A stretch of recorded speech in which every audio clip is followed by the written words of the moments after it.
Lo tahu gak sih orang pertama yang keliling dunia itu dari Indonesia sih? Siapa itu, Son? Kalau dari kita atau dunia yang pelajarin selama ini, tokoh paling pertama yang mengelilingi dunia itu kan Ferdinand Magellan, seorang pelaut asal Portugal. Tapi ternyata bukan sih. Secara teknis, orang yang harusnya menyandang gelar manusia pertama yang mengelilingi dunia adalah Enrique dari Maluku, atau sering disebut Enrique de Malacca. Enrique ini adalah seorang pemuda asal Kepulauan Nusantara yang dibawa oleh Magellan ke Eropa setelah penaklukan Malacca di tahun 1511. Nah, di situ dia dijadiin budak sekaligus penerjemah pribadinya si Magellan. Loh, kok orang Indo namanya Enrique, Bang? Nah, Enrique ini sebenarnya nama baptis Kristen gitu yang dikasih sama orang Spanyol. Kalau nama aslinya dia itu nggak tercatat dalam catatan sejarah. Jadi peran Enrique ini sangat krusial di kapal itu sih, karena dia adalah kunci komunikasi buat ekspedisi si Magellan saat mereka nyampe di kawasan Asia Tenggara. Soalnya dia menguasai bahasa Melayu ya. Sekarang kan pertanyaannya, terus kenapa dia dianggap sebagai orang pertama gitu yang ngelilingin dunia? Karena di bulan April tahun 1521 si Magellan ini meninggal dunia sih setelah kalah melawan Lapu-Lapu di Filipina. Oh gitu.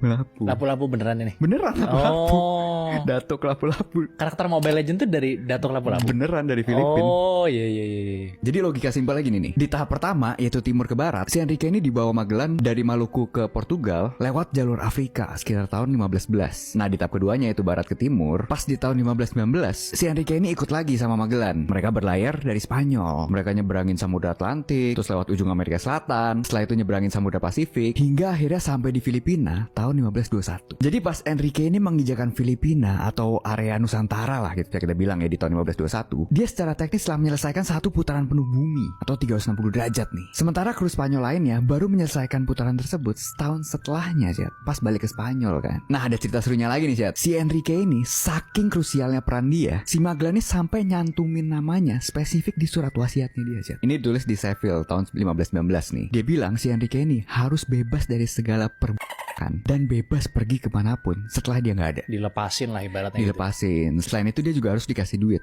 dari sisa hartanya si Magellan itu. Gila kan? Tapi sayangnya penggantinya si Magellan yaitu Joao Serrao dan Duarte Barbosa mengabaikan wasiat tersebut ya. Jadi mereka tetap maksa Enrique buat tetap kerja di situ karena masih dibutuhin lah dia sebagai penerjemah sama navigasi juga ya kan. Dan penolakan inilah yang memicu kemarahan si Enrique dan berujung pada pengkhianatannya dia Chat di Cebu, dimana dia di situ bersekutu sama Raja Humabon, ini tuh rivalnya si Lapu-Lapu, untuk menghabisi para pemimpin Spanyol yang tersisa di situ. Jadi dua-duanya kebabat habis tuh. Nah, setelah peristiwa itu udah deh nggak ada lagi catatan sejarah tentang si Enrique ini. Nah, banyak sejarawan yang meyakini dia berhasil pulang ke kampung halamannya di Maluku atau Sumatera dan menjadikan dia manusia pertama yang benar-benar pulang ke titik awal setelah mengelilingi dunia.